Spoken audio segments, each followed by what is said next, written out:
US मध्ये केस कापणं खूप expensive असतं, पण ट्रान्सफॉर्मेशनच्या नावाखाली मी पण चालली आहे केस कापायला, ते पण 5,000 रुपयामध्ये, म्हणजेच around $50. Hello guys, welcome back to our YouTube channel. So आजचा व्लॉग असणार आहे about my hair transformation.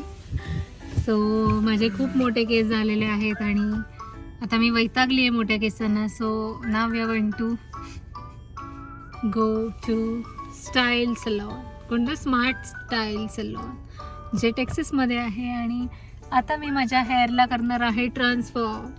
So stay tune, बघत राहा. बाय.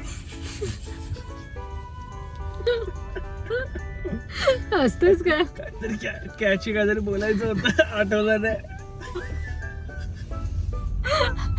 ठीक आहे ना, बोलली मी. इनिशियल स्टेज व्लॉगिंगची अशी असते. कशी नसते माझ्यासारखं ब्लॉगिंग करून. गाईज, तुम्ही सजेस्ट करा मला, मोठेच केस चांगले वाटतायत का छोटे चांगले वाटतील? तुला काय वाटतंय? टकलीवर तू कर ना टकला, मग मी करेन. मी करून टाकलं, मला काय नाही. सीट बेल्ट लाव पहिले.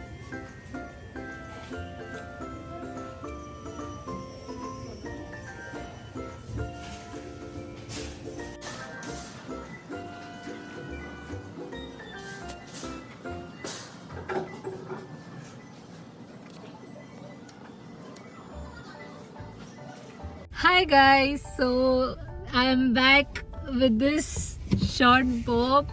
आणि तुम्हाला कसा वाटतोय? मला तर खूप आवडला. निनादने सांगितलेलं की तू रिग्रेट करणार आहेस, बट आता नाही, तू भाई तुला टाइम दे ना.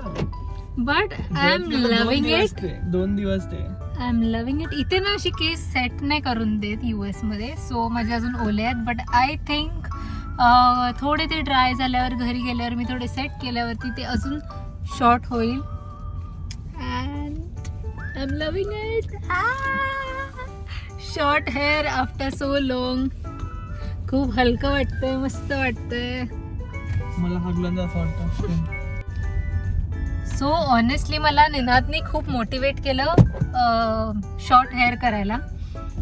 आणि मी माझे केस मोठे वाढवलेले मध्ये, कारण लग्नासाठी थोडे मला मोठे हवे होते म्हणून मी वाढवलेले.